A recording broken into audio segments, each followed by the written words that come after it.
नमस्कार, मी मेघनाज किचनमध्ये तुमचं स्वागत आहे।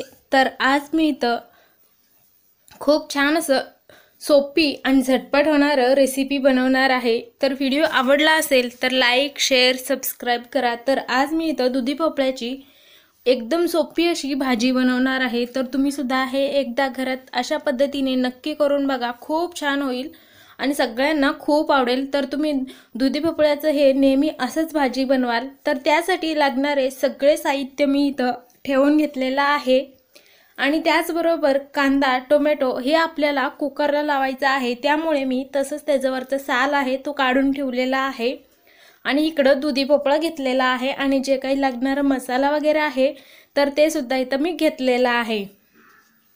पहिला आपण एका कुकरमध्ये अशा पद्धतीचं कांदा इथं कट केलेला आहे, मोठे मोठे कट करायचं आहे कारण हे आपल्याला कुकरला लावून शिजवून घ्यायचं आहे। कांदा, टोमॅटो, शेंगा आणि त्याचबरोबर लसूण, अद्रक आणि हिरवी मिरची घातलेला आहे। हिरवी मिरचीचं प्रमाण तुम्ही कमी जास्त केलात तरीही चालेल।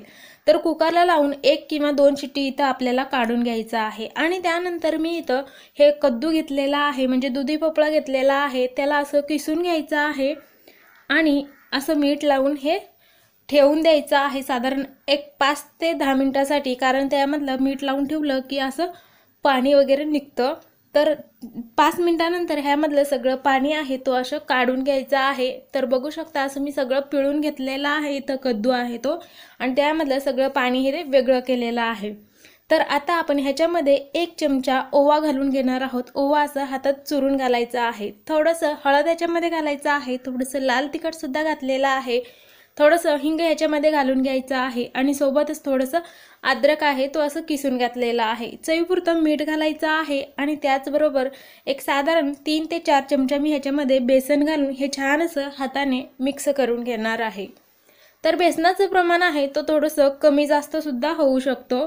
तर हे बघा, 3 ते 4 चमचा मी पहिलं घातलं आणि त्यानंतर 1 चमचा बेसन घालून छान असं ह्याच्या इथं आपल्याला घट्ट असं गोळे इथं तयार करून घ्यायचे आहे। हे गोळा आपलं हे पीठ आहे आपलं खूप घट्ट सुद्धा होता कामा नये, थोडंसं सैलसरच ठेवायचं आहे आणि अशा पद्धतीने गोल गोल किंवा कोणतेही चौकोनी आकाराचे हे तुम्ही असे वडे आहेत तो बनवून घेऊ शकता।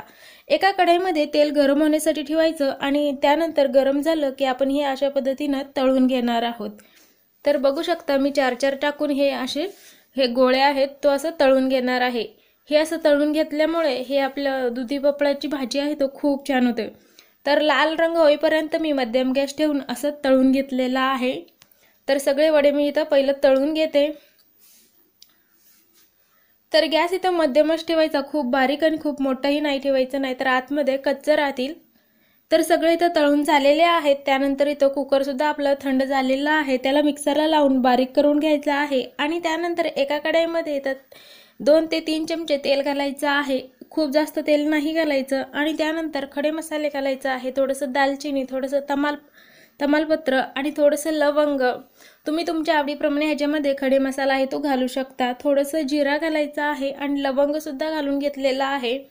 हे सगळं मसाल्याला तेलामध्ये जाऊन थोडंसं फुलू द्यायचं आहे 1 मिनिटासाठी आणि त्यानंतर जे आपण कुकरला लावून घेतलेलं होतं कांदा टोमॅटोचं पेस्ट ते इथं ह्याच्यामध्ये घालायचं आहे आणि साधारण ह्याला तेल सुटेपर्यंत 3 ते 4 मिनिटासाठी बारीक किंवा मध्यम गॅसवर असंच हलवत राहायचं आहे। बघू शकता छान असं आपलं इथं मसाला आहे तो परतवून झालेला आहे।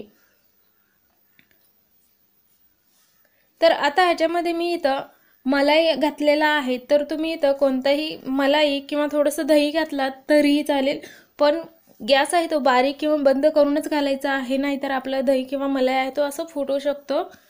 आणि त्यानंतर थोडंसं हळद याच्यामध्ये घातलेला आहे, थोडंसं लाल तिखट आणि सोबतच इथं धने पावडर, हे सगळं मसाला ह्याच्यामध्ये घालून मिक्स करून घ्यायचं आहे।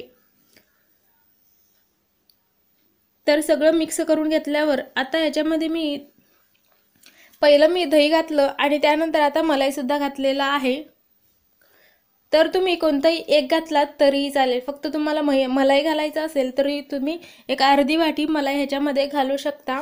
तर पण थोडंसं करून 2 ते 3 वेळा आपल्याला घालायचं आहे आणि त्यानंतर जे आपण दुधी भोपळा किसून त्याच्यातलं पाणी काढलेलं होतं तर ते पाणी सुद्धा याच्यामध्ये घालायचं आहे, ते पहिलं फेकून नाही द्यायचं आणि त्यानंतर मिक्सरमध्ये थोडंसं पाणी घालून ते पाणी सुद्धा ह्याच्यामध्ये घालायचं आहे आणि बघू शकता मी याच्यामध्ये आणखीन थोडंसं पाणी घातलेलं आहे। तुम्हाला जसं हवं तसं तुम्ही पातळ किंवा घट्ट ह्याला ठेवू शकता। तर हे घट्ट होतं तर आणखीन थोडंसं मी इथं पाणी घालून ह्याला पातळ करून घेतलेलं आहे। वरती ताट ठेवायचं आणि ह्याला उकळी यायची वाट बघायचं आहे। तर चवीपुरतं मीठ मी इथं घालून घेतलेलं आहे। तर गॅस मोठा ठेवलेला आहे मी आता। एक साधारण 2 ते 3 मिनिटं झालेले आहेत। बघू शकता आपल्या इथं हे छानसा मसाला आहे तो शिजून तयार झालेला आहे। तर आता आपण ह्याच्यामध्ये एक चमचा गरम मसाला आहे तो घालून घेतलेला आहे। कसुरी मेथी असेल तर कसुरी मेथी घालायचा आहे। तर सगळं घालून एकदा छान मिक्स करून घ्यायचं आणि त्यानंतर थोडंसं हिरवी कोथिंबीर आहे तो बारीक असं चिरून घातलेला आहे। तर आता इथं गॅस आहे तो बारीक ठेवायचं। साधारण एक 2 ते 3 मिनिटं मी गॅस चालू ठेवलं आणि हे छान असं शिजवून घेतलं।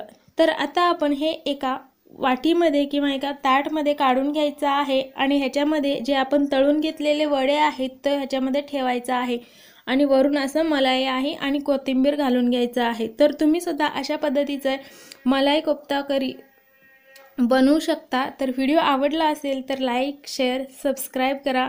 तर ही कद्दूची भाजी आहे तो खूप छान झालेली आहे, तुम्ही सुद्धा नक्की करा। Bye bye.